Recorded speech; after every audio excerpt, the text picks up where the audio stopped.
We're live. Deixa eu arrumar aqui. Paste. Pin comment. Tá. Pessoal, estou esperando os dois entrarem aqui. Pin comment. Não consegui colocar o comentário. Cadê? Não. Pin comment. Aí, a irmã Edna já chegou. Opa. Go live with.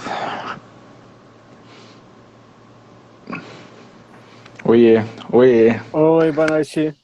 Boa noite. Boa noite. Oi, pessoal. Aí chegaram os dois já. Boa noite. Maravilha. Bom, então nós estamos hoje aqui, né, para mais um dia de estudo dessa obra maravilhosa, Obreiros da Vida Eterna. Dia 3, né, já estamos chegando aí na metade do livro, um livro muito emocionante. Então nós temos bastantes coisas interessantes, emocionantes, sobre as quais nós queremos conversar hoje. E antes da gente começar, propriamente falando sobre o livro, a irmã Edna vai trazer uma oração para a gente poder ter mais calma, mais foco e seguir em frente com essa obra maravilhosa. Deus, Pai, amigo de todas as horas, aqui estamos, Senhor, para te pedir misericórdia, benevolência para os nossos corações ainda aflitos e sobrecarregados. Corações ainda que brigam, que dilaceram, que estão em desarmonia, que estão vivendo violências, desavenças. São para esses corações, Senhor, que nós estamos aqui ajoelhados espiritualmente, para te pedir misericórdia, para te pedir perdão, Senhor. Usa a pedagogia do amor de alguma forma, para que esse amor possa invadir mais e mais em nossos corações, para que todos os nossos irmãos em comunhão a Ti possam se curvar e possam entender que o caminho é a humildade, é o perdão. Não deixa que a pedagogia seja da dor mais. Nós que já sofremos tanto, Senhor, desperta nossos corações. Faz com que cada vez mais possamos abrir os nossos sentimentos em favor da paz, em favor do amor. Que esse amor, Senhor, que Tu tanto nos ensinaste, enviando Teu Filho, que renunciou a si próprio para nos ensinar com a prática o verdadeiro sentido do amor, possa, nesses momentos de estudos maravilhosos dessas obras tão significativas, trazidas pelas mãos de um grande apóstolo do amor, e esses espíritos benevolentes como André Luiz, que possa calar os nossos sentimentos, para que assim despertemos antes do dia previsto, antes de nossa partida, o verdadeiro amor. E assim sendo, Senhor, com este manancial de paz que estamos sentindo com a presença dos irmãos queridos, passamos a palavra a João, que possa dar início às nossas atividades de estudo desta noite maravilhosa, Senhor. Que assim seja.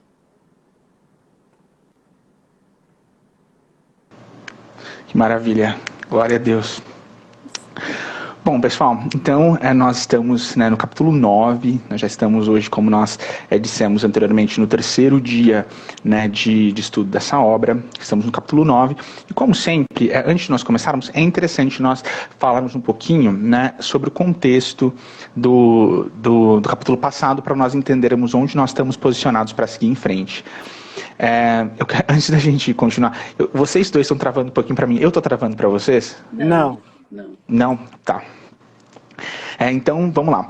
No final do capítulo passado, né, depois daquela história linda que a irmã Edna trouxe pra gente, né, todos aqueles acontecimentos, aquelas revelações espirituais que a gente estava, sobre o que a gente estava conversando semana passada, nós vemos André Luiz, nesse momento aqui, fazendo algumas reflexões bastante profundas, né, e olhando, né, para todos aqueles espíritos sofredores, e a irmã Edna até chegou a comentar isso, né, ele olha para eles e ele se pergunta, no final das contas, né, quem é que está sofrendo mais, os perseguidos ou os perseguidores? O que é pior, né? Nesse contexto aqui de tantas sombras, quem é que está pior? E aí, né, ele percebe, né, ele começa a fazer uma reflexão íntima e ele percebe que ele também, né, ainda tinha muitas coisas com as quais ele precisava se reconciliar. Ele lembra, né, de todas as dificuldades pelas quais ele tinha passado, enquanto, num sentido ali de perseguido, mas, né, ele também lembra de todas as coisas ruins que ele fez contra outras pessoas, num sentido mais de perseguidor. E aí, para a gente tentar exemplificar isso, por que André Luiz estava se sentindo dessa forma, já começando a perceber, né, o caminho que ele teria que percorrer para, né, resgatar alguns débitos, a gente lembra, né, que lá em Nosso Lar, uma das histórias que trouxeram para nós, né, foi a história de André Luiz com Elisa, uma mulher que desencarna e está ali no plano espiritual quase cega, ela está muito mal e ela tinha, né, sido contaminada com a sífilis, ficado muito doente, e foi o próprio André Luiz que tinha contaminado ela com a sífilis quando ela ainda era empregada na casa dos pais dele. Então ele começa a pensar em todas as coisas ruins que ele próprio tinha feito.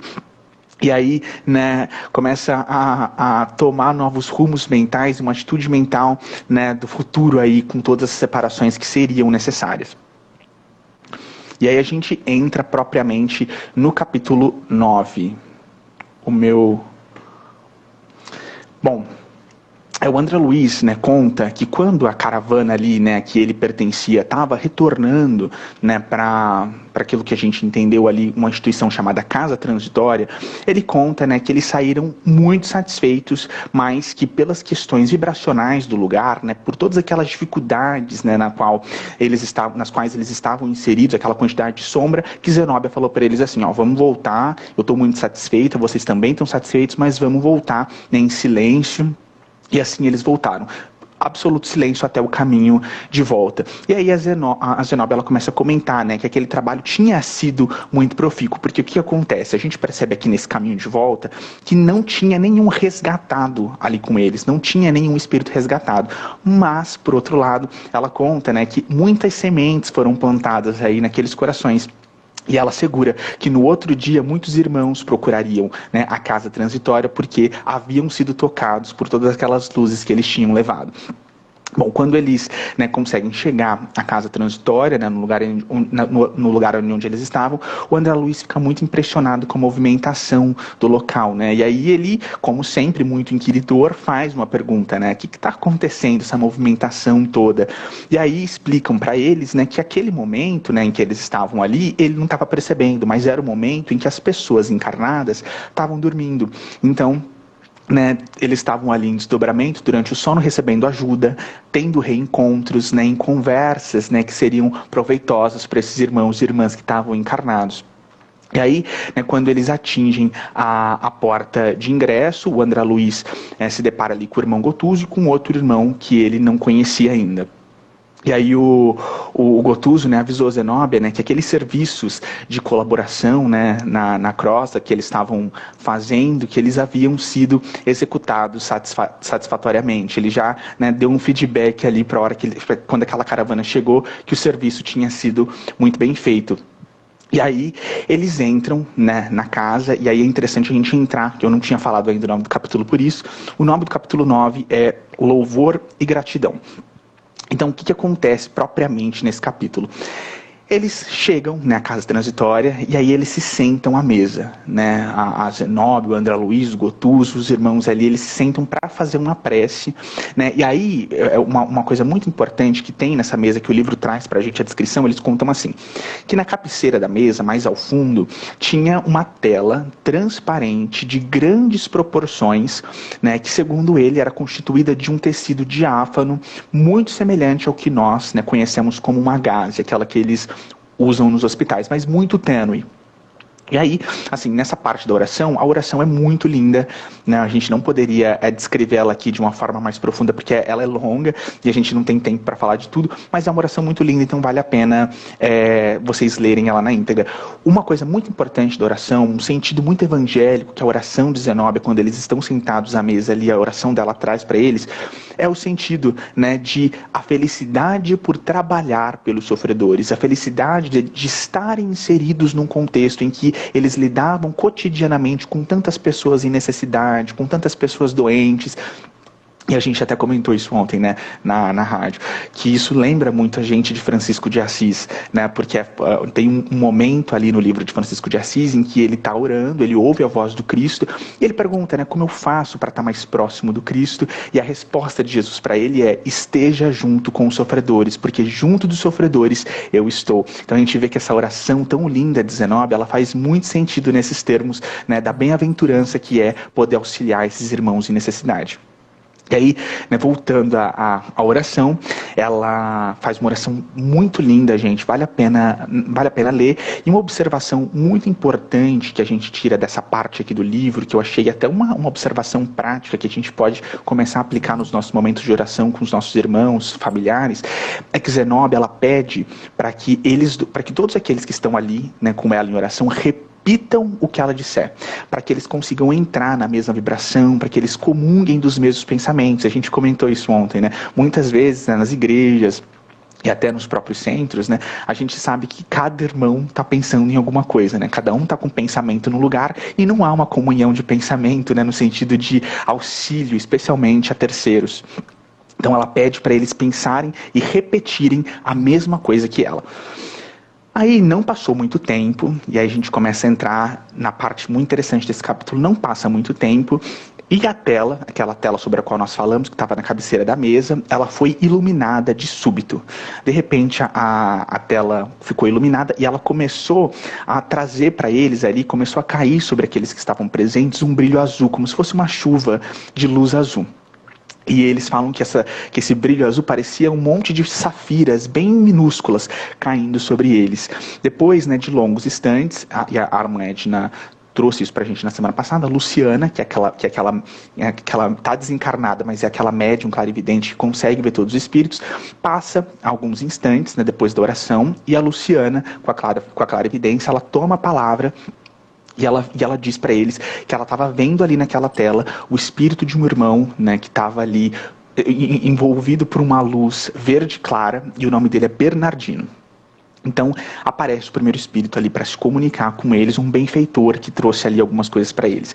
A Luciana disse, né, que por conta, né, daquelas vibrações muito baixas, por mais que esse espírito elevado, chamado Bernardino, quisesse ali aparecer para eles, ele não podia. Só ela, que era clarividente, podia ver ele.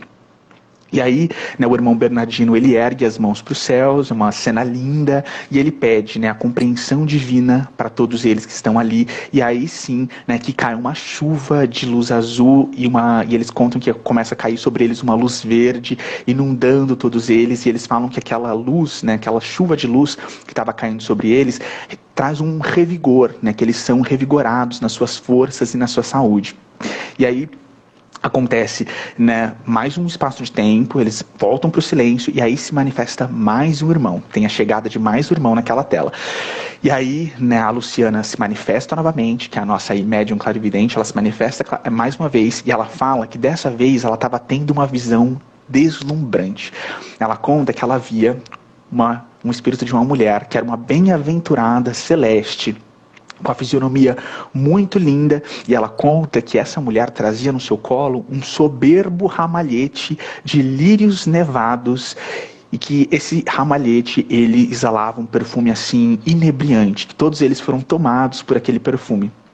Então a Luciana conta, né, que ela trajava ali uma roupa muito bonita, que não tem como a gente trazer todos os detalhes aqui, mas parecia, né, uma túnica de neve, uma roupa muito linda, era um espírito realmente de alta envergadura, muito nobre. E aí eles ficaram maravilhados, né, ali com aquele perfume que estava inundando a sala. E aí essa irmã, ela pede para transmitir, através de Luciana, uma mensagem para o irmão Gotuso, que é aquele personagem que nós já vimos lá no capítulo 5. Médico, né? Então a Luciana, né, ela começa a passar a mensagem, e aquele espírito, né, tão lindo, né, sobre o qual nós estamos falando aqui, conta que ela se chama Letícia, que ela havia desencarnado há 32 anos e tinha sido mãe do Gotuso, né, quando eles estavam encarnados ali na vida terrestre. E aí a irmã Letícia, né, ela sai da tela. É muito linda essa cena, ela sai da tela, ela abraça a irmã Luciana, ela chega perto de irmã Luciana, a irmã Luciana começa a chorar com aquela quantidade de luz, né, vindo na direção dela. E aí a irmã Luciana fala assim: como sois generosa, abnegada, benfeitora. Sim, estou pronta, cederei com prazer. E aí a gente tem uma espécie, né, de manifestação mediúnica aqui muito linda, né, de incorporação. E a irmã Letícia, mãe do irmão Gotuso, começa a falar através da enfermeira, da Luciana. E aí, né, nós vemos mais uma vez, né, e isso é muito interessante porque nós já falamos aqui disso aqui uma vez. A gente está vendo, né, no plano espiritual, um espírito precisando de um médium para que espíritos de ordens distintas consigam, né, se comunicar. É isso que a gente está vendo aqui. A gente já falou aqui que o Chico teve uma experiência assim, né, que enquanto ele estava encarnado numa noite, o espírito dele psicografava lá no centro em Uberaba e o espírito dele, né, desencarnado, estava psicografando no plano espiritual com o professor Herculano Pires. Aquela história ali do ser interexistencial. E aí, né, o André Luiz conta que nesse instante a fisionomia, né, da Luciana mudou, foi completamente alterada, e ele conta que ela estampou um sorriso ali beatífico. E ao falar com ela, né, o Gotuso começou, né, ela olha, né, para aquele filho dela e começa a falar num tom de repreensão que ele precisava, né, se arrepender. E aí, uma frase que chama muito a nossa atenção aqui, que ela diz assim: o mestre, e ela está se referindo a Jesus, o mestre aproveita as qualidades utilizáveis do discípulo em determinado setor do aprendizado, adiando por misericórdia a melhoria e o aprimoramento de certas zonas obscuras da personalidade. Isso é muito legal. Por que a gente está vendo aqui? O que isso significa? Que mesmo, né, sendo espíritos muito imperfeitos, Jesus continua, né, se utilizando, né, de todos nós como instrumentos para o bem, para o progresso, independentemente do nosso estágio de evolução. Aquela parábola dos talentos, né? Todo mundo tem alguma coisa a oferecer, todo mundo pode contribuir com alguma coisa. E a gente já percebeu, né, que o Gotuso, ele tinha muitos, né, trabalhos ali como médico no plano espiritual. Então ele estava trabalhando bastante, apesar dessa mágoa que ele carregava. E aí, né, como nós vimos nos capítulos anteriores, né, ele tinha essas dificuldades morais, não conseguia perdoar a ex-esposa, não conseguia perdoar o primo que tinha casado com a esposa, estava com toda essa quantidade de mágoa. E aí, né, ela perguntou, né, para o filho ali, para o Gotuso, como, né, ele poderia estar cuidando de tantos doentes ali no plano espiritual, se ele próprio estava muito doente, né? O que ele estava pensando, né, se dedicando daquela forma, se ele ainda precisava de ajuda. E aí, pelo discurso, né, de Letícia, a mãe dele, ficou bem claro, né, que ele estava adiando a reencarnação, que já era para ele ter, né, voltado e quitado, procurado aí quitar esses débitos, mas ele estava adiando ali de forma, né, bastante deliberada. Ela disse várias coisas lindas para encorajar ele, né, ele foi muito envolvido pelo magnetismo dela. E aí ela pergunta para ele, e aí? Né? E aí ela coloca, que responde, meu filho? E ele responde, estou pronto. E aí, né, ele fica ficou super feliz e diz que eles começariam a preparar essa reencarnação o quanto antes. Ela também explica, né, que pelo tempo, como a gente viu aqui no livro, dá a entender que ele atrasou essa reencarnação. E aí ela conta, né, que pelo tempo que passou, a ex-esposa dele, a Marília, não poderia mais, né, ser mãe dele, mas que ela seria a avó. E em sendo a avó, né, que eles quitariam esses débitos através desse laço lindo, né, entre neto e avó. E aí a gente não pode se alongar muito aqui, mas acontece aí que Marília vem ali para aquela reunião, Marília estava dormindo naquele momento, Marília aparece ali para se reunir com eles, para ter um momento, né, com eles. O Gotuso estava ali muito estava bastante inflexível ali, não queria, né, muito perdoar e nem falar que amava, mas a mãe dele dá uma dura nele, e ele fala umas palavras ali, né, de afeto para Marília. Marília fica super emocionada, que ela queria, né, ela queria ser perdoada por ele, e é muito interessante, porque quando Marília fala que ela quer o perdão dele, a mãe de Gotuso, a Letícia, esse espírito elevado, fala assim, não tem nada para você pedir perdão, você foi uma esposa maravilhosa, né, se ele tá, né, depois de tanto tempo, assim, não compreendendo que você, depois de viúva, quis casar de novo, esse é um problema dele, não tem aí por que pedir perdão, você tinha o seu direito. E aí a Letícia continua conversando com Gotuso, né? E Marília estava muito emocionada, pedindo para que ele não abandonasse. Eles se abraçam e tudo se resolve ali de uma certa forma, né? Mais uma vez, né? Aparece ali, a gente tem, antes de acabar a reunião, a visita, né, de um outro espírito que se manifesta ali antes de acabar, que lançou aí mais uma vez sobre eles, né, raios luminosos, né, daquelas saindo daquela tela sobre a qual nós falamos no início. E aí, né, a Zenóbia sugere, né, que eles terminassem aquela reunião que foi tão frutífera, né, que teve tantos desdobramentos aí no capítulo 9. E assim acaba o capítulo 9. A gente vai pro capítulo 10 agora. Desculpa ter passado do tempo. Não, que isso. Esses capítulos são longos e são tão bonitos que a gente não pode deixar de comentar. Então vamos ao capítulo 10, Fogo Purificador. Né? Ali, depois, na manhã seguinte, depois de tudo que o João nos relatou, André inicia o capítulo justamente explicando ali, que na manhã seguinte, ali na casa transitória de Fabiano, havia recebido já um local para se instalar, um novo local para se instalar, para sair de lá. André também nos conta que eles receberam a ajuda de outros trabalhadores vindo de outras casas de ajuda ali próximas, né, porque realmente o trabalho era muito grande. E conversando com o padre Hipólito, André tenta esclarecer algumas dúvidas, né, sobre o que vai realmente acontecer ali, as dúvidas de André. Padre Hipólito convida André, então, para andar um pouco ali pelo pátio, né, para verificar justamente o que estava realmente acontecendo ali naquele grande pátio, né, e explica que instituições de ajuda como aquela ali na casa de Fabiano, né, pode voar grandes distâncias. Né, isso realmente é impressionante. As leis que regem a matéria densa não são as mesmas que presidem nossas manifestações transitórias. Só agora os encarnados começaram a compreender problemas inerentes à energia atômica. Isso a gente está falando no início ali da década de 40, presente na esfera mais densa.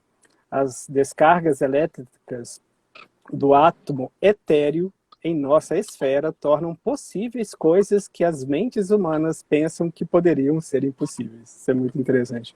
Essa parte é realmente muito interessante porque o padre Hipólito também comenta com o André o avanço, né, da investigação científica, que os encarnados são realmente capazes de compreender apenas cerca de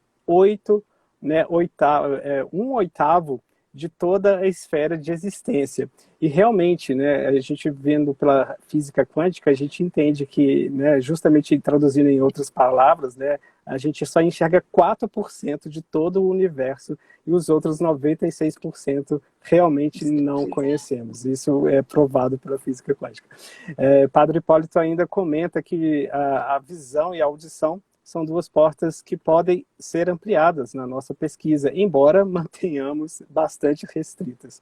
A luz do sol comprime as cores básicas que podem ser vistas pelos olhos humanos, podendo ver cores do vermelho ao violeta. E a maioria das pessoas não conseguem enxergar além do azul, verde, amarelo, laranja, vermelho e não conseguem detectar perfeitamente o índico e o violeta. Existem outras cores no espectro que correspondem às vibrações que o olho humano não consegue detectar. Existem raios infravermelhos e ultravioletas que o ser humano é incapaz de identificar, que já é capaz de identificar, mas não consegue ver. Hoje a gente sabe muito bem, né, que a gente usa isso medicina, né, na medicina a rodo. E a mesma coisa acontece nos ouvidos dos encarnados, né, porque o engraçado que eu até estava comentando com o João, que o Padre Hipólito não comenta sobre o infrassom e nem o ultrassom, né, que são, na verdade, são ferramentas que hoje a gente usa, né? A gente usa justamente o ultrassom na medicina, né? E em outras aplicabilidades também. Então ele comenta que na mesma forma acontece com os ouvidos dos encarnados, eles ouvem sons apenas a partir de 16 para 40 mil vibrações por segundo. Ondas que são mais lentas ou mais rápidas escapam completamente do ouvido humano. André explica que também foi um grande trabalho, né, ali, enquanto eles estão ali, ele percebe toda aquela movimentação, né, e ele realmente fica admirado pelo grande trabalho ali, que estava sendo feito para mudar a casa para um novo local, né, e descreve todas aquelas máquinas sendo preparadas pelos colegas ali para justamente decolar. E aí um fato muito interessante é que Zenobia, né, chama todos ali para ajudar nas defesas magnéticas antes de partirem, né, a fim de usar o máximo de colegas ali de trabalho para justamente para preparar a decolagem da casa. André descreve que as faixas de defesa estavam deitadas horizontalmente, feitas de uma substância muito escura que ele não consegue muito descrever, emitindo ondas elétricas, né, repelindo energias densas. Ali ele fala cerca de 16 pés, mas tipo, 16 pés é quase 5 metros, né, de extensão ao redor da casa. Zenobia orientou terem muita atenção com todos os espíritos que se aproximassem da casa antes de levantarem voo. E só entrariam na casa aqueles que mostrassem sinais genuínos de transformação moral, ou seja, é aquela semente que o João falou, né, que ela passou para aquele, né, todo aquele lugar plantando sementes e elas iam ser colhidas naquela hora. Jerônimo explica que seria fácil identificá-los, pois esses espíritos exibiriam luzes ao redor do corpo, né, como sinais de transformação moral. André também conta que eles estavam ali trabalhando pacificamente nas linhas de defesa, quando de repente cai um raio atmosférico, né, indescritível, né, e muito luminoso, né, e que justamente ilumina muito todo o céu. Uma luz muito intensa, incrível de beleza, porque realmente ele fala que foi muito bonito, né, ver, rasgou a densa neblina, né, que estava ali ao redor, né, de cima para baixo. André começa também nesse momento que o trovão, né, que esse raio, essa descarga elétrica deu, ele começa a ouvir a multidão gritando, que eram justamente aquelas pessoas que estavam indo ali, mas ele comenta, né, que alguns em plena súplica de ajuda, uns gritavam por súplicas, né, e outros com muito ódio por eles justamente estarem ali. Mas ficava muito nítido, né, que quem tinha luz ao redor e quem tinha uma grande escuridão ao redor. André descreve uma cena muito devastadora, realmente o relato dele é muito impressionante, é até um pouco apocalíptico. A gente fica o convite para as pessoas lerem, porque os relatos são muito importantes dele. E aí ele fala que para realmente, né, para os olhos terrenos, poderíamos, né, ver como um verdadeiro caos ali, né, mas com os olhos espirituais, né, por ressonância, né, porque eles estavam ali ressonando, né, pode ser uma ordem realmente ali impecável. Nesse momento, Zenobia chama a maioria dos colegas que estavam ali trabalhando nas linhas de defesa, né, para o salão de oração ao qual o João nos relatou no capítulo anterior, né, e ela explica que as forças elétricas que as máquinas estavam gerando para, né, para fazer com que a casa, né, decolasse não seriam suficientes, né, para essa decolagem da casa de transição, e que também eles precisariam das emanações magnéticas mentais dos trabalhadores, né, que ajudariam no impulso inicial da decolagem. Como o poder da nossa mente é incrível. André nos conta que assim que Zenobia começou a oração, ela se ilumina inteira, completamente. E assim que ela começa a se iluminar, realmente a casa começa a decolar. Né? E ele conta que a casa foi subindo verticalmente por cerca de 1 hora, e depois ela começa a se mover horizontalmente. O translado levou ao autor 35 minutos para chegar a um novo destino, para que a casa continue mantendo o serviço fraterno de ajuda. Esse foi o capítulo 10, agora a gente vai para o capítulo 11, chama Amigos Novos. Os capítulos são muito intrínsecos, né? Eles são muito unidos um ao outro, porque realmente tem uma continuidade. Então, esse capítulo, vocês querem comentar alguma coisa antes de eu iniciar esse capítulo? Só que uma irmã nossa aqui, né, colocou uma pergunta aqui, acho que, não sei o que está passando, mas a irmã Dorinha colocou assim, que ela está escutando uma respiração no ouvido esquerdo, que ela é filha, né, de alguém que se suicidou e que ela está perdendo a paz, né, que ela queria uma orientação. A irmã Edna sempre fala isso pra gente, né, que nem tudo é espiritual, mas cada caso é um caso, né. Claro que essa respiração que você está ouvindo no seu ouvido esquerdo pode ser, né, um sintoma de mediunidade, pode ser, né, um espírito está ali, mas não dá para afirmar. O que a gente pode, né, sempre orientar é que, né, todas as atenções elas estejam voltadas para Jesus, né, para o bem, para a espiritualidade do bem. O hábito, né, do evangelho no lar ajuda muito, né, nessa construção de uma paz no lar que seja mais duradoura, né, e a gente recebe o auxílio, né, de benfeitores quando isso é uma prática reiterada, e, né, como a gente sempre diz, né, se está perdendo a paz no sentido de uma angústia, uma depressão, uma ajuda médica é sempre muito necessária, além de todo esse arcabouço espiritual ao qual nós temos acesso com o Evangelho, com a doutrina espírita. Irmã Égida, irmão Cris, vocês querem falar alguma coisa para essa situação? Só reforçar o que você disse, né? A prece, ela transforma qualquer situação. Então, a prece realmente procurar um médico, porque realmente existem fenômenos, principalmente o otorrino, né? Eu já tive contato com fonoaudiólogos e otorrinos, então pode ser realmente um fenômeno que acontece dentro do ouvido, né? Então, primeiro procurar ajuda médica e justamente ajuda espiritual consecutivamente.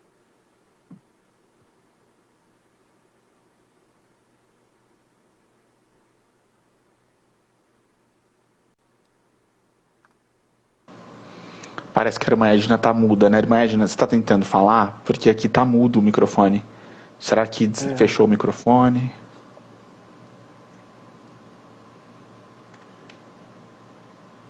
Ficou mudo, Edna. Tá mudo. Tem que ver o que aconteceu se ela fechou o microfone. Aqui, né, diferentemente do StreamYard, eu não tenho como fechar nem abrir o microfone. Tem que checar, mas de repente, será que sair e voltar, esse microfone abre? Pode ser. Né? Enquanto isso, o irmão Cris continua aqui. Então, vamos lá. Uhum. Vamos ao capítulo 11, Amigos Novos. Este capítulo começa com um grupo liderado, né, por Jerônimo, né, ali já depois ali que a casa já está instalada, né, Jerônimo, André, Luciano e Padre Hipólito, né, saindo ali da casa né, transitória de Fabiano, depois da nova localização, indo justamente à terra para completar aquela tarefa no início do livro, né, de ajudar no processo, né, de desencarne de 5 amigos espirituais que estavam encarnados. Eles ainda manteriam o contato com a casa transitória de Fabiano, pois usariam como ponto de referência para cumprirem a tarefa, porque justamente eles iriam levar esses irmãos lá em sono, em projeção astral, para justamente serem atendidos e ter né, acostumar. Acho que o microfone da irmã já voltou aí. Você quer complementar alguma coisa antes que eu... Não, é falar realmente que é importante buscar um profissional, não é? Profissional da área de saúde, não só assistência espiritual, mas um profissional da área de saúde para verificar realmente se existe algo, a questão de alucinação auditiva, né? Se existe alguma coisa fenomenológica, psíquica, e em paralelo também ir a uma instituição, fazer um tratamento espiritual, porque pode ser espiritual, não tenha dúvida. Né? Achei muito pertinente a gente responder logo de imediato, né? Sim. Obrigada, Cris. Então, voltando, né, eles estavam saindo da casa transitória de Fabiano, né? Então, eles manteriam contato com a casa ainda para executar a tarefa. E Jerônimo explica a desencarnação, né, precisa de ajuda, na verdade, apenas uma coordenação do serviço, porque o André começa a perguntar, né, muitas coisas, né, se todo esse trabalho, se todo o desencarne precisaria desse trabalho todo, e aí Jerônimo explica perfeitamente. E ainda Jerônimo complementa que alguns trabalhadores que conseguem, de fato, realizarem suas missões na Terra, merecem a consideração de quem os supervisionavam, né, espiritualmente. Espíritos elevados dedicam muito cuidado a esses trabalhadores na Terra, protegendo seus espíritos de influência do desânimo e da falta de recursos motivacionais, permitindo com que eles possam analisar a importância do Ministério da Verdade e da Luz do Universo. André também nos relata, né, que vieram da casa transitória de Fabiano por volitação. E já ali na Terra, o grupo chegou a uma pequena casa afastada do centro, né, do Rio, ali onde eles chegaram, onde Jerônimo os apresentou a Dimas, um espírito amigo encarnado em sérios apuros, sofrendo de cirrose hipertrofíaca. Jerônimo conta ao grupo que Dimas foi um colaborador em nosso trabalho assistencial na Terra com grandes capacidades mediúnicas, ajudando os mais necessitados. Ele veio de nossa colônia espiritual há um pouco mais de meio século para se dedicar a uma tarefa gigantesca para melhor atender os desígnios divinos. André dá um passo, mas que é importante a gente relatar que o André ele está no grupo para justamente fazer esse tratamento como médico mesmo. Era a primeira vez mesmo que ele estava exercendo. Então, todas essas visitas, ele dá passes magnéticos a esses visitados ali. Então, o André dá um passe magnético em Dimas, ajudando justamente na reenergização, e percebe que o quarto, isso é muito interessante, o André fica olhando o quarto e ele percebe que o quarto mantinha algumas energias radiantes impregnadas naquele local, indicando a constante visitação de espíritos elevados vindos do alto astral. Isso é muito legal. Logo na sequência, o grupo chega a uma casa muito simples no Rio também, né, com uma cena doméstica tocante. Eles descrevem isso muito bem, né, que um senhor idoso estava deitado em um pequeno divã ali, né, e ele apresentava sintomas de tuberculose. O André já chega diagnosticando todos eles, que é aquela coisa de médico dele, né, e de conseguir enxergar o que está acontecendo por dentro do corpo humano, porque ele também descreve tudo que a tuberculose estava gerando ali no corpo dele. Ele estava conversando encantadoramente com seus filhos, 2 garotinhos por volta de 6 a 8 anos, explicando a eles justamente que a vida continua após a morte e ele nunca os deixaria, mesmo que eles não o vejam mais com os corpos, né, com os olhos do corpo físico. Jerônimo relata ao grupo que Fabiano sempre trabalhou com muita dedicação, embora não seja um médium, né, com uma tarefa específica, mas é um homem muito equilibrado, adepto à meditação e à espiritualidade. Por isso tem sido um excelente doador de energias magnéticas desde sua juventude, auxiliando no trabalho espírita. Vários mentores em nossa colônia têm um grande apreço pelo seu trabalho. Há muitos anos ele estuda as questões transcendentes da alma a fim de nos ser útil. Ou seja, a intenção é muito importante, né? E aí ele complementa ainda que ele é livre de limitações, é livre de paixões. Além disso, o irmão Fábio sempre deu ensinamentos esclarecedores para seus familiares, amigos, sobre a vida eterna. Soube viver bem para morrer bem. Essa frase é muito interessante também. Na sequência, Jerônimo conduziu o grupo a um amplo, confortável apartamento, né, em um moderno arranha-céu ali no bairro nobre do Rio de Janeiro. Uma senhora idosa estava deitada na cama, mostrando sinais aparentes de doença cardíaca. E é legal o relato do André, porque ele descreve todo o que está acontecendo por dentro do corpo humano, né? E aí eles falam que realmente tinha 2 mulheres ali mais jovens ali com ela, fazendo companhia.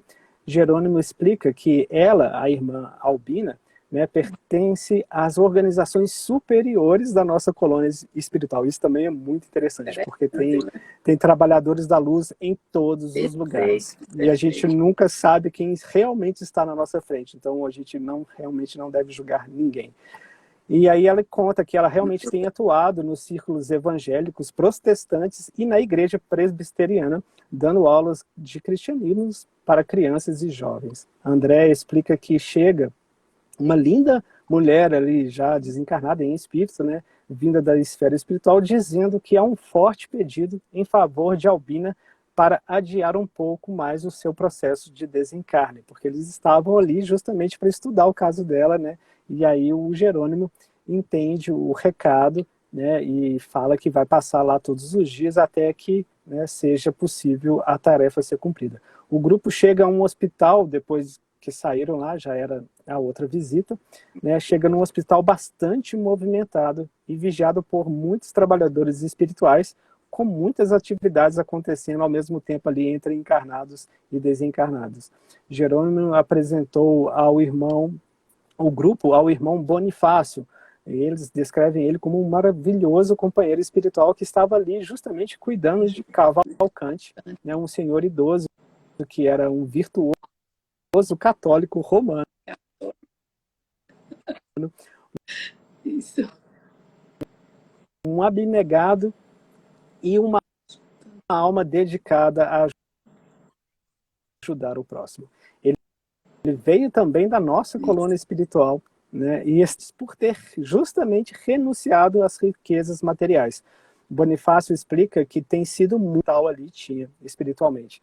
E a pobre alma não se preparou o suficiente também para se libertar da carne. Ainda sente uma profunda ligação com aqueles que o amam, né, aqueles que ele ama. E essa situação, né, torna o trabalho deles muito e extremamente difícil. No entanto, trabalhadores do plano espiritual iriam continuar a observá-los por mais tempo, pois eles deviam muito favor para eles, né? Ele fala que justamente favores que eles receberam dele. E na última visita, o grupo chega a uma instituição espírita cristã em um prédio muito confortável, né? Ali percebe-se algumas crianças sendo abrigadas ali, né? Ou seja, um orfanato. E aí uma grande surpresa no livro, né? Que chega nada mais, nada menos do que Bezerra de Menezes recebendo o grupo. É muito bonito a gente ler isso, né? E recebe, e é muito interessante, né? O relato dele recebendo, né? Você vê que realmente é um espírito muito nobre, porque ele recebe e abraça um por um, né? E ele relata que ele tem uma jovialidade impressionante. Bezerra explica ao grupo que a querida Adelaide não será um problema a tarefa, pois seu ministério mediúnico, junto ao seu amoroso atendimento aos pacientes, a profunda ternura com os órfãos dessa casa de paz, preparou a sua alma para essa hora. André descreve que num quarto muito simples daquela instituição onde Adelaide repousava na cama, havia duas jovens, né, em espírito, duas garotas em espírito, bem na cabeceira da cama e rodeadas de luz muito prateada. Isso é muito interessante. Enxergando Bezerra de Menezes, Adelaide tenta falar algumas palavras ali para ele, né? Fica nítido que assim, ela não enxergava mais ninguém além dele, justamente pela ligação, pela conexão espiritual que ela tinha assim, com ele. E nada, né, com lágrimas nos olhos, e Bezerra a conforta como um pai, dizendo para ela descansar seus pensamentos, descansar seu coração. E aí, para encerrar o capítulo, Bezerra de Menezes se afasta ali do recinto um pouco e vai conversar com Jerônimo, né? E o resto do grupo percebe, né, e deixa os dois a sós, à vontade, para conversar justamente sobre aquela tarefa que eles iam concluir. E esse termina o capítulo 11, muito bonito. Lindo, poder, né? Todos ver. eles são belíssimos. Sim, impecáveis. Perfeito. Pode começar? Agora o capítulo 12, não é? É a continuação, belíssimo, né? Porque para entender o capítulo 12 tem que ler o capítulo 11, tem que ler o capítulo 10, tem que ler... É assim, gente, é sucessivo. Esse livro, ele é muito gratificante. Quanto mais você lê, mais você tem vontade de mergulhar. Você não tem sono, você não tem sede, você não tem fome material, né? Mas você tem espiritual, não é isso, Cris? Não é, João? Então, o capítulo 12, gente, é excursão de adestramento. já fala uma coisa assim, né?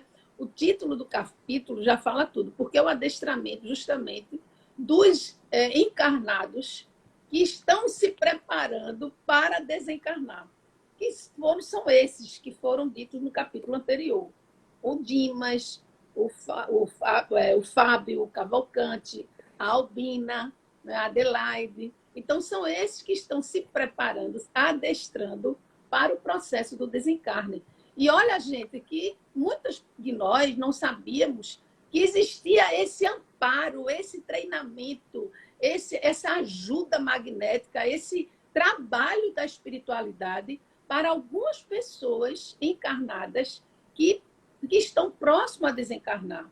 É muito bonito, porque nós vimos nos mensageiros o processo reencarnatório, a ajuda do processo reencarnatório, né? Sigismundo e tantos outros. Mas do desencarne, um preparo como esse que nós vamos ver. Então, vamos começar. O nosso orientador, que é o Jerônimo, ele recebeu uma tarefa na casa transitória do Fabiano para um trabalho belíssimo na crosta terrestre. E tinha como ponto de referência essa casa, esse lar coletivo da Adelaide, que é um lar onde se comporta crianças e idosos.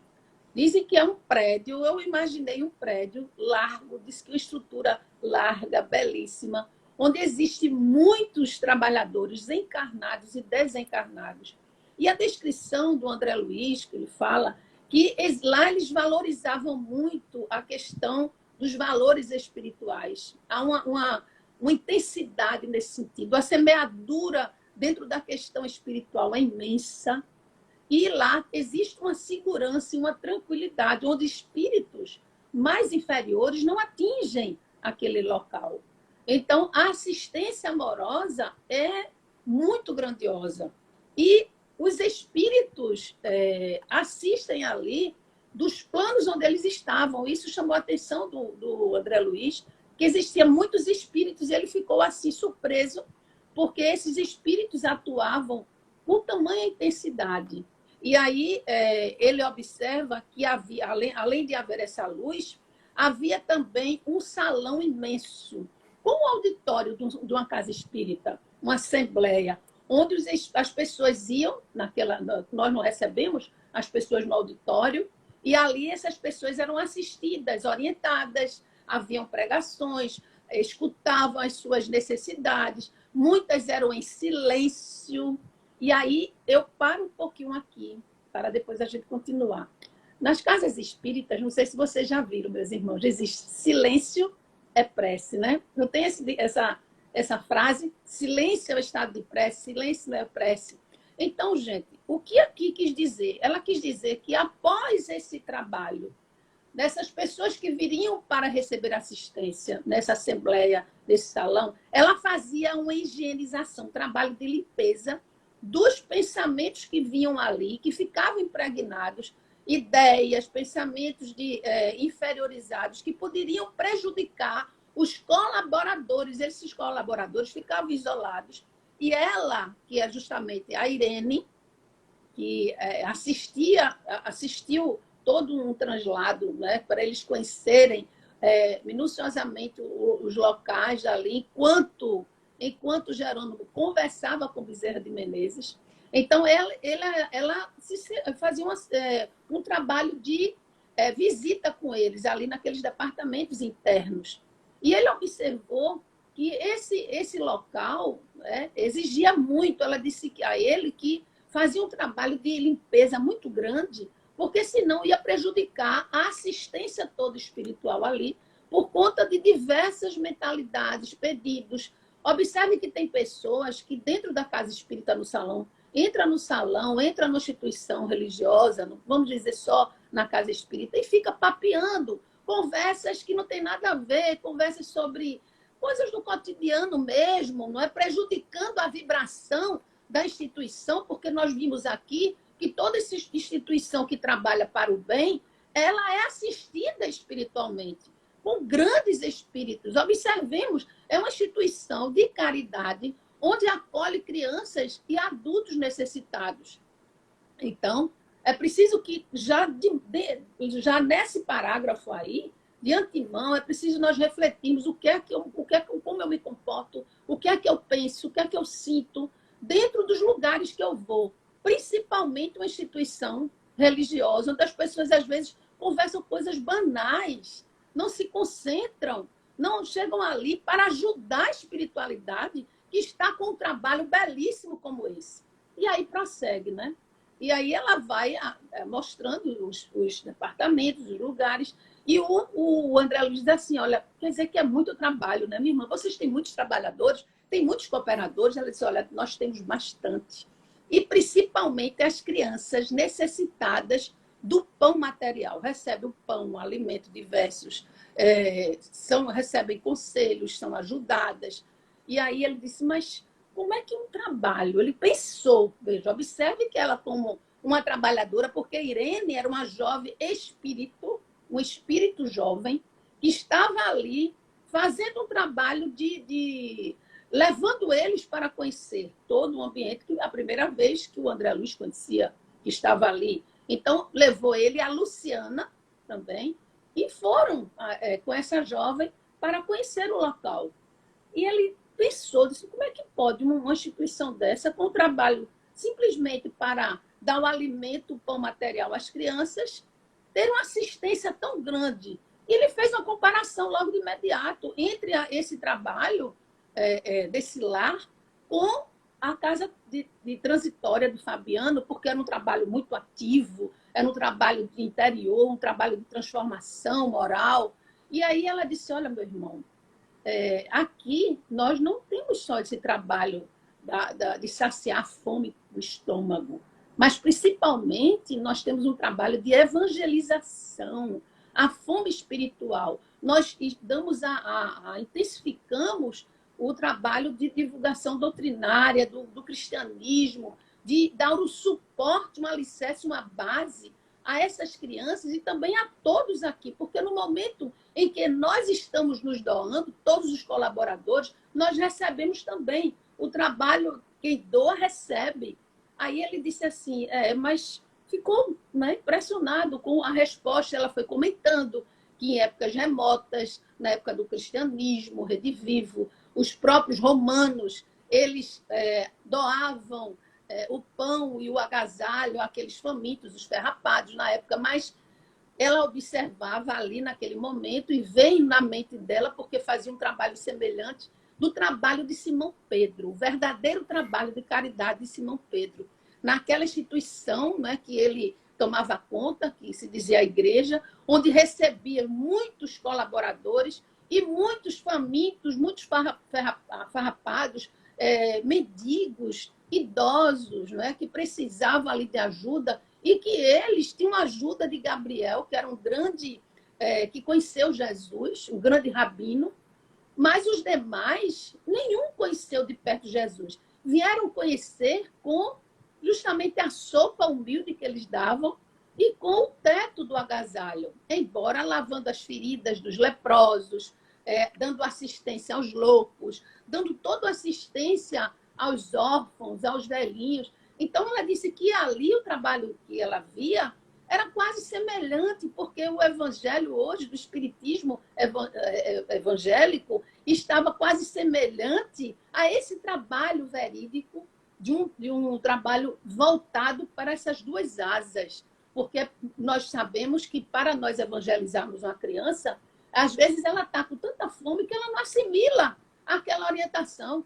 Nós sabemos que precisamos, às vezes, dar o alimento, o pão material, para depois a criança até assimilar o pão espiritual.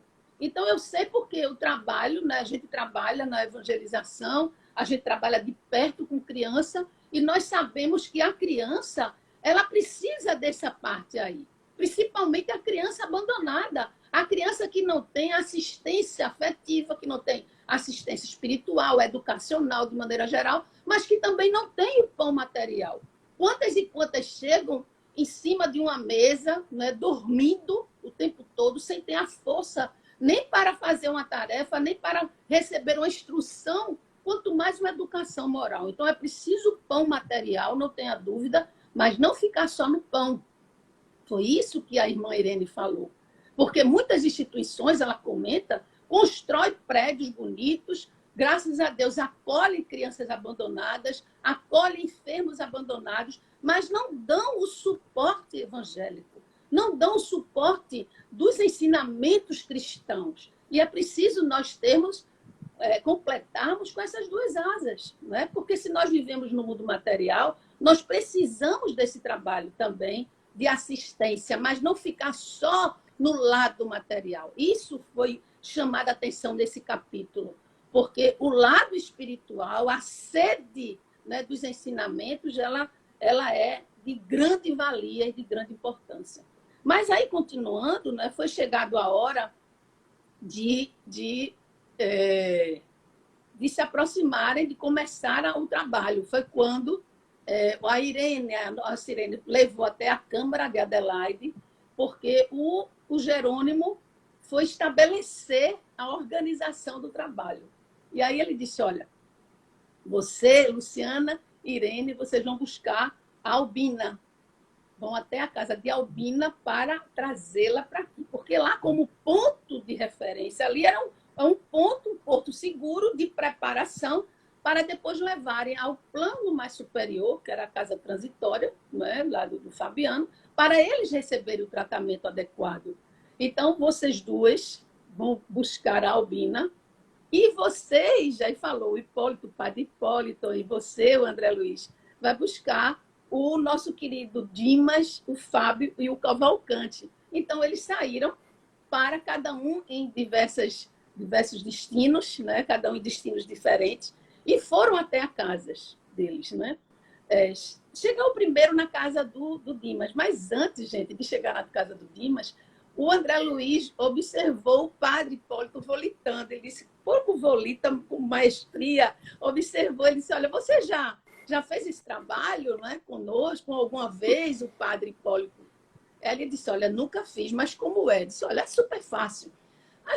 As pessoas que estão desencarnando, no processo de desencarne, com enfermidades graves, elas têm um processo mais rápido, facilitador, de se afastar do corpo físico. É quase mecânico esse afastamento. E quando nós nos aproximamos, nós facilitamos também. Então, depois que nós recolhemos, nós seguramos as duas com as mãos e, com a nossa energia, o nosso magnetismo, volitamos com eles, ajudando essa volitação para que eles possam receber ajuda. Então, tá certo, vamos lá. E foram primeiro na casa de Dimas. Chegando na casa de Dimas, Dimas havia recebido uma injeção, né, para dormir, e aí foi um processo mais facilitador, e ele conheceu que Dimas, com a sua condição espiritual, quando se afastou do corpo, observou a presença deles, né? E aí ele disse o seguinte, olha, vocês já estão no meu fim, eu já vou desencarnar, não é? Como ele disse, eu chegou ao fim, aí o padre disse, o Paulo disse, não, aguarde um pouquinho, não é assim, ainda não chegou o momento, nós estamos aqui para lhe ajudar. E foi conduzido, passaram também no Rio, né, para conduzir também o Fábio, e aí foi super fácil, porque esse irmão, o Fábio, ele já tinha uma consciência de desdobramento, e aí foi fácil recolher.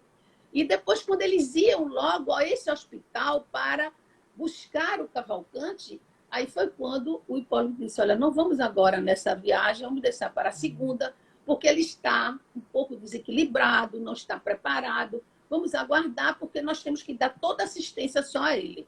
Levaram até a nossa querida lar, né, de Adelaide, na Câmara de Adelaide, a instituição amorosa dela, deixaram os dois, as duas, a Luciana e a Irene já havia trazido a Albina, e eles foram imediatamente buscar o nosso querido Cavalcante, com muita dificuldade. O Bonifácio estava ao lado, porque era um espírito amigo, familiar. Havia alguns espíritos ali ajudando o processo de desencarne, e ele, não é, com uma certa dificuldade, com um certo medo, houve um processo ali, não é, que dificultou, mas aí eles doaram o fluido magnético. Observa, gente, sempre com o magnetismo o trabalho, né? Sempre o trabalho de doação. Aí foi quando ele adormeceu e conseguiram trazê-lo. Chegando lá, não é? Eles preparados, né, se preparando, e o Albino rememorando, né, perguntando, a Albina, né, perguntando, ela que estudava a Bíblia, não é? E aí ela começou nesse interim perguntando determinadas coisas, falando, foi quando eles se prepararam para, e todos também comentando, né, achando diferente o local, porque alguns estavam preparados, como Adelaide e Fábio, eles frisam bastante, mas os outros demais, os três, ainda não estavam. A orientação era fazer eles ficavam no meio entre os dois, entre os trabalhadores, e entrelaçavam as mãos. Eu comecei a criar, né? Seguravam as mãos, né, os braços entrelaçados, e ali volitavam. Quando eles estavam volitando para a casa transitória, foi quando esses três começaram a vislumbrar, né? Porque não havia nunca acontecido isso para eles, não estavam na sua experiência. E aí foi quando a Albina disse assim, olha, grandioso Deus, né? Porque ela era como uma pessoa assim, muito voltada para a religião evangélica, ela se lembrou da parte da Bíblia e falou, será que é o carro, né, de Elias que está nos conduzindo? Né? Eu achei tão lindo, interessante isso, porque ela cria essa imagem, né? Será que é o carro do Elias, né? O glorioso carro de Elias? Achei interessante isso. E também o Cavalcante, né? Com medo, entendeu? Dizendo que não era a hora dele, né? Que todos ajudassem, que Deus me ajude, porque eu ainda não havia feito o meu sacramento, né? Eu preciso de ajuda, eu não quero, não me deixe ficar diante dos juízes, e que me ajude. Então, isso foi muito sensível, sensibilizou bastante, não é? O próprio Cavalcante. E aí foi quando o Dimas balbuciou muito pouco aqui. Eles escrevem muito isso, pois eu estava meio confuso, mas chegando nas esferas, nas estratosferas, onde existe aqueles fluidos mais voltados cósmicos, né? Aquele fluido mais onde existia, eu acredito que é parecido com as nuvens, né? Ele começou, aí ele disse, olha, eu estou atravessando um rio, eu tenho medo, eu não quero me atravessar esse rio, por favor, voltem. Mas aí eles continuaram, né? Sabendo que aquilo ali era só a questão emocional, né? Do desequilíbrio, do próprio do processo de desencarne. E aí foi quando chegaram nessa casa transitória de Fabiano, depois essa volitação maravilhosa, e aí a Zenóbia recebeu de braços abertos, todos eles, não é, com muito carinho. Eles foram transferidos a uma grande sala de tratamento. O nosso irmão Gotuso, que é o médico, fez uma transfusão ali, um tratamento fluídico, a gente já imagina como era o tratamento, apesar desse tratamento ser algo que não tem a descrição muito grande, mas a gente observa pelos depoimentos deles, porque o depoimento do irmão Cavalcante, ele disse que sentiu algo maravilhoso, eu estou no paraíso, perguntou ao Hipólito. Eu me sinto no paraíso. Ele não estava sentindo mais dores, não estava sentindo mais aflição. E aí a Albina perguntando se estava na casa do Senhor, não é? Essa é a casa do Senhor, né? E aí cada um que colocasse, não é? De acordo com a sua perspectiva, com a sua condição dogmática. Isso foi explícito, mesmo explicado pelo Jerônimo, mostrando que cada um tem uma maneira de pensar mediante as suas experiências armazenadas. E aí, cada um que descrevesse, um falava, né? Será que é a casa do Senhor? Perguntando a Luciana, né, a Albina. O Dimas, né? O Dimas também, ele perguntou, porque já tinha um conhecimento espírita, porque era um católico, um evangélico e um espírita. E além do Adelaide, né, e o Fábio, eu observei que o Dimas perguntou se era alguma área venturosa do planeta Marte, que já estavam no planeta Marte. E aí foi quando foi falado, né? O Paulo disse, não, meu irmão, nós estamos na terra mesmo, né? Porque eles estavam sofrendo, imagine, né? O processo de desencarne, cada um com suas enfermidades terríveis, apesar de serem espíritos devotados ao bem, por isso a assistência espiritual, isso é muito importante a gente frisar, mas estava no processo de desencarne ali. Tinha aquele medo, aquele receio. Aí foi quando Jerônimo me falou, olha, nós estamos aqui tratando o perispírito, né? O corpo espiritual, os órgãos espirituais. Não significa que o corpo grosseiro estará sendo tratado. Não, ao contrário, quando vocês voltarem ao corpo, né, a origem corpórea, material, física, vocês vão continuar com as sensações do desencarne, porém mais fortalecidos, com toda essa orientação, com todo esse preparo. Muitos vão ter as reminiscências mais fortes, outros não vão ter muito fortes, mas vão ter sensações de preparo ali, de paz, de calma, de tranquilidade, para que o desenlace possa acontecer com maior eficácia. Porque tem pessoas que, na hora da morte, elas sentem tanto medo, elas têm tanto pavor, sabe? Porque a maioria de nós sabemos quando nós estamos desencarnados. E aí ficamos apegados à matéria. É preciso nós mantermos um certo equilíbrio no momento em que nós estivermos nos desprendendo do corpo físico, porque nós vamos observar mais o extrasensorial, mais espíritos, pessoas familiares que vêm nos socorrer. Então, quando nós acabarmos de ler esse livro, ou as obras todas, vamos dizer, do André Luiz, agradeçamos a Deus, porque isso é um preparo para nós.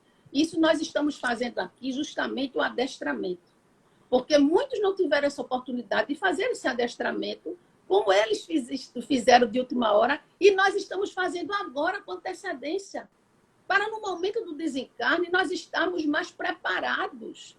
É um momento de transição, porque da mesma forma, no momento de transição do reencarne, é um momento de desencarne.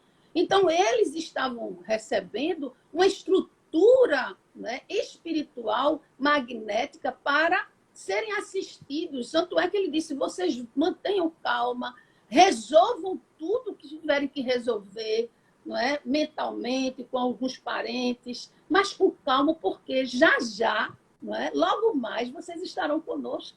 Olha que maravilha, gente. E aí foi quando levaram cada um ao seu corpo de origem, não é? Que eles dizem assim, a crosta terrestre, às suas casas. E aí foi quando o Fábio, né, sentiu, demonstrou uma infinita paz, oração, Adelaide também, porque já eram espíritos já acostumados a uns trabalhos espirituais de dobramento. O nosso irmão Cavalcante, ele acordou com vontade de fazer a sua Eucaristia, né, porque ele era católico. Eu achei belíssimo isso, né, a reforma. O Dimas, ele despertou ao lado da esposa e disse, meu amor, eu tive um sonho maravilhoso. Eu sonhei que estava à beira de um rio caudaloso, brilhante, e era conduzido por benfeitores invisíveis a determinado lugar, onde eu vislumbrei uma casa muito iluminada, e eu gostaria de me lembrar todo o sonho profundamente, mas não consegui. Eu não consigo, mas eu sei que eu estava no mundo feliz e estava recebendo ensinamentos, eu achei bonito isso, de grandes significações para a minha evolução a partir de agora, para a minha recuperação. Eu achei interessante. E achei interessante também, na dúvida inicial de André Luiz, quando conversava com Irene, que ele achava que aquilo ali, aquele local da instituição de caridade, não era tão importante como a instituição no mundo espiritual, a casa transitória, e depois ele foi descobrir que era interessante, que era tão importante, e ele disse que era igual a um navio, tá certo? Que ali distribuía todos os alimentos espirituais necessários, e que a partir de então ele estava convicto de que era toda instituição social de caridade que faz esses dois trabalhos, eles têm uma assistência, e deve ter uma assistência muito grande, amorosa, do mundo espiritual, independente de religião, independente de credo. Por isso que ele colocou em segunda parte o alimento material, porque é importante, mas o alimento espiritual é que vivifica, é que fica lá dentro como a semente, no âmago da criança, no âmago do jovem, no âmago do adulto. Por isso que na nossa condição futura de regeneração, nós vamos implantar cada vez mais nas instituições espíritas o trabalho de profilaxia, o trabalho preventivo. Essa é a proposta da doutrina espírita. Não o trabalho terapêutico, o trabalho de tratamento. Por isso que a criança e o jovem é o futuro do amanhã, porque eles já estão sendo educados para não errar. Os adultos, quando chegam na casa instituição espírita, eles já vão doentes. A criança não, vão sadia. Por isso que as duas coisas mais importantes na casa espírita, que os espíritos evoluídos, eles se aproximam 100%, é o trabalho caritatório, de doação ao próximo, da doação de maneira geral, e o trabalho de evangelização. E aí, quando termina, eles entregam todos nas suas casas. O que é que acontece? O nosso irmão Jerônimo diz o seguinte, que já terminou o primeiro trabalho de adestramento, que todos ordenou para que todos voltassem à casa transitória de Fabiano, para que houvesse um descanso, né, descansasse, e para também servir, porque o serviço nunca para. Então, quando aparecer um serviço, eles deveriam estar prontos para dar continuidade. Meus irmãos, então, a única coisa assim, que a gente pontua, que eu achei fundamental nesse trabalho, primeiro, é essa questão do silêncio que a gente falou, não é? Temos que ter cuidado com esse silêncio, porque o silêncio não é verbal, o silêncio é psíquico, o silêncio é do sentimento. Como o Cris falou, nós não devemos falar de ninguém, ter preconceito por conta dos capítulos que ele explicou, porque nós não sabemos quem é quem.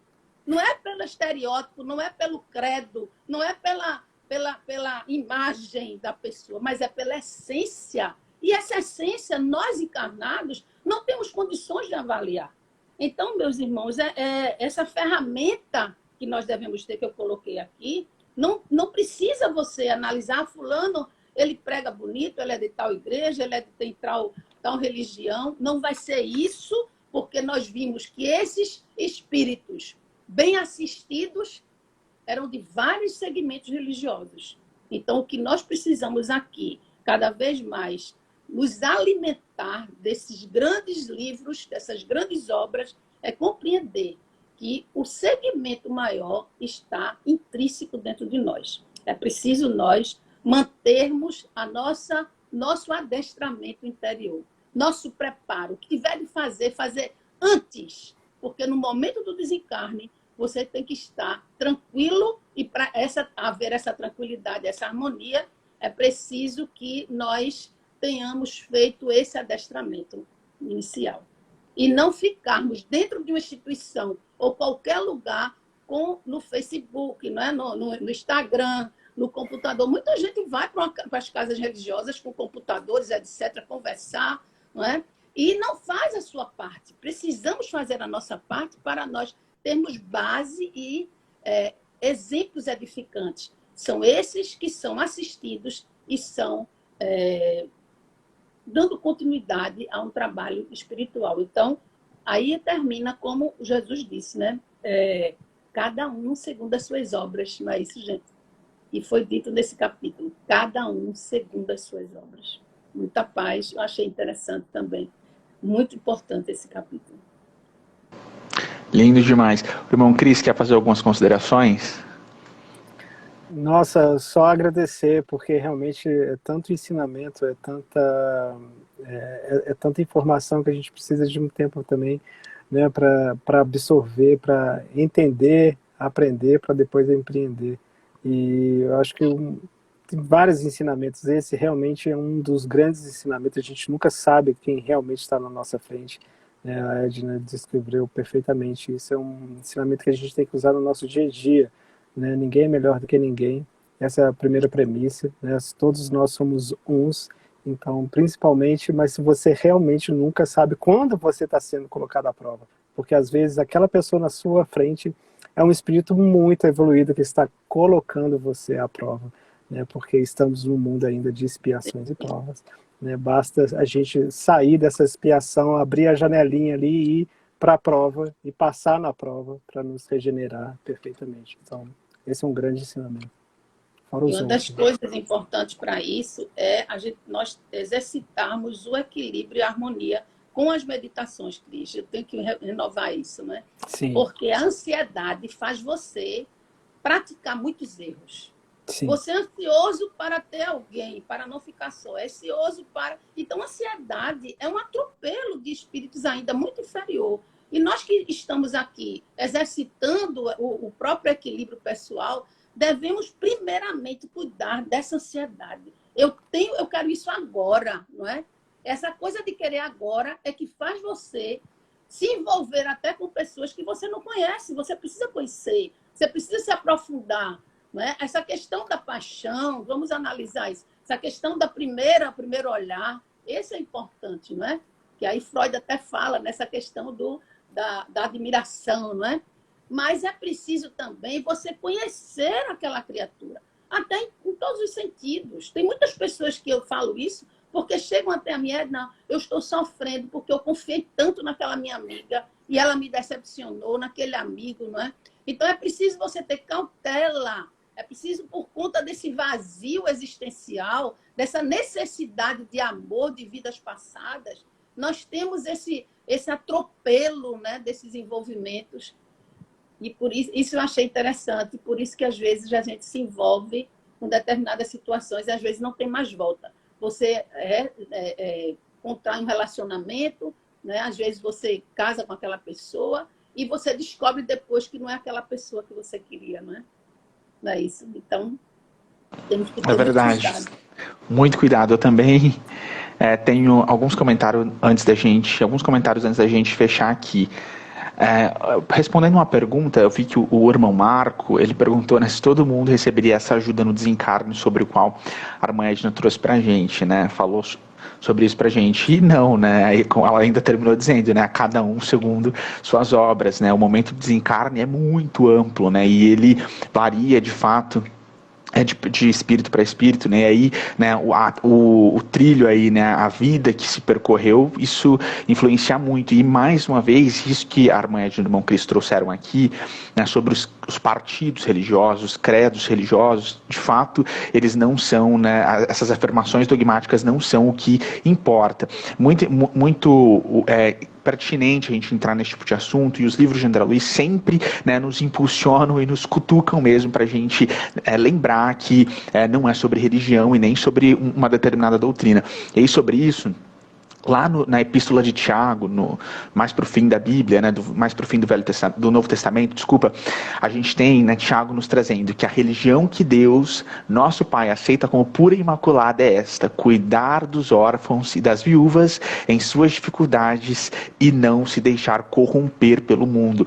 E ainda nesse assunto, né, a gente, e aí a caridade, né, a gente tem ali Jesus reforçando isso em Mateus, lá no capítulo 25, uma coisa muito importante, quando o irmão Cris e a irmã Edna, eles trazem, né, pra gente essa situação. Vocês não sabem quem é quem, né? A gente não sabe quem é quem, e uma afirmação que determinada pessoa pode fazer a seu próprio respeito, ela não necessariamente significa coisa alguma em termos de espiritualidade mais elevada ou mais baixa. Aí, sobre isso, a gente tem lá no Evangelho de Lucas, né, uma belíssimo ensinamento de Jesus, uma frase quando Jesus diz assim: e vós, eu não sei qual versão da Bíblia é essa aqui, pessoal, eu acho que é a King James, atualizada.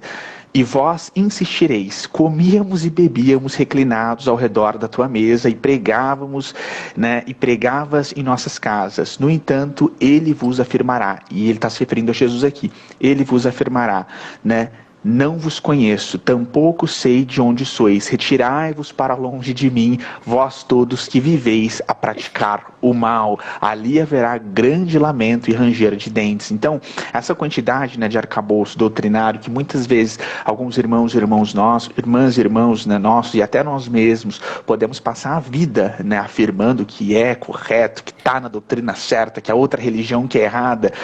Isso aí, gente, não faz o menor sentido, e o próprio Cristo, rebateu. Ainda antes da gente terminar, mais um comentário sobre essa questão do desencarne, que o próprio livro dos Espíritos traz para a gente questões específicas sobre essa questão, né, do momento do desencarne. Ali, a partir da questão 163, né, eles começam a tratar sobre a perturbação espiritual. Aí, na questão 163, Kardec pergunta assim: a alma tem consciência de si mesma imediatamente depois de deixar o corpo? Né? E aí os Espíritos respondem: imediatamente não é bem o termo, a alma passa algum tempo, né, em estado de perturbação. E aí na questão 165, que é a mais importante para esse assunto aqui no qual nós entramos, Kardec pergunta: o conhecimento do Espiritismo, né, exerce alguma influência sobre a duração mais ou menos longa da perturbação? E eles respondem: influência muito grande. Por isso que o Espírito, né, já antecipadamente compreendia a sua situação. E essa compreensão das leis espirituais, do que acontece, ajuda muito no momento do desprendimento. Então, a gente vê, né, que o estudo ele não é em vão, ele não é por acaso, e ele ajuda muito. Eu não tenho mais considerações, não sei se vocês querem dizer mais alguma coisa, a gente já está chegando no tempo aqui. Concluir aí, você realmente, esse versículo foi importante com relação a você não conhecer alguém, isso é fundamental, por isso que acontece muitas tragédias, porque de imediato você se envolve, eu estou falando aqui para muitos jovens, muitas pessoas ainda inexperientes, eu falo o jovem psíquico, né? Não o jovem cronológico, que qualquer coisinha você se ilude, qualquer coisinha você se envolve, e aí você tem que ter, né, essa maturidade, né? É muito importante com relação a isso. Achei fundamental.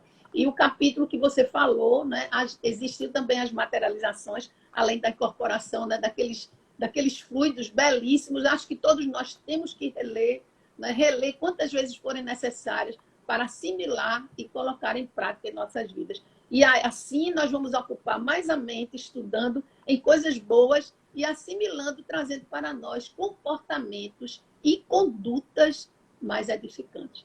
Porque o que faz nós errarmos é justamente essa ociosidade, né? A mente ocupada é muito importante, né? Então, muita paz a todos.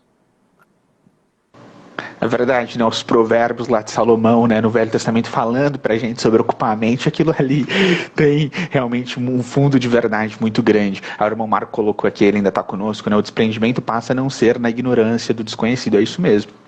Quando a gente tem esse arcabouço de conhecimento, as coisas ficam mais fáceis. E como a gente sempre fala aqui, né, a atitude mental muda tudo, né? Então, esse preparo no estudo, ele ajuda muito a moldar. E a gente, na neurociência, né, a gente, né, tem formação na psicologia, a neurociência, né, já traz muitos estudos, né, sobre a neuroplasticidade, como livros como os livros espíritas e outros, né, livros importantes, eles têm a capacidade de mudar materialmente o nosso cérebro. E isso tudo vai contribuir, né, para que o desencarne ele seja mais confortável. Uma coisa que é interessante a gente relembrar também, que a gente já leu aqui, e acho que era no Missionários da Luz, ou nos Mensageiros, agora não lembro em qual dos dois estava essa história, de uma moça que não tinha qualquer formação religiosa, mas ela tinha feito o bem, e no momento do desencarne ela recebeu também muita ajuda. Eu me lembro do nome dela, ela se chama Cremilda, não lembro agora se era no Missionários ou nos Mensageiros, mas... Era missionário, não. Acho que já foi... nos Missionários, né? Cremilda que, né, recebeu ajuda ali na hora do desencarne. Então, a gente, né, sabe que fazer o bem, e o estudo complementa isso, a gente segue um caminho com muito mais conforto e com possibilidades, né, de dias felizes muito maiores. Eu não, vocês querem falar mais uma coisa antes de a gente terminar? Pode... Por tudo. Só agradecer Também. de coração a vocês dois e a todos que estão nos assistindo de coração. Obrigado. Agradecer a você, agradecer a Cris por esse momento maravilhoso. Agradecer a todos vocês. E dizer que vai estar gravado, né João? É verdade. Fica sempre aqui, né? A gente deixa gravado aqui. As reprises ficam lá no canal do YouTube do Saber Espiritismo, para quem acha o YouTube mais confortável, né, de assistir, porque pode acelerar, pode diminuir também. Dizer então, que a live agora aumentou, não é? Nós sabemos disso. Fala aí, também, hoje a gente não fez o corte, né, que a gente faz habitualmente, porque alguns amigos estão testando e o Instagram não está derrubando essas lives maiores, então nós estamos aqui já há praticamente 1h30, não caiu, graças a Deus, e vai ficar salvo se Deus quiser. Então, antes da gente fechar aqui, eu vou fazer uma oração bem breve, só para a gente agradecer e encerrar com bastante calma, tá?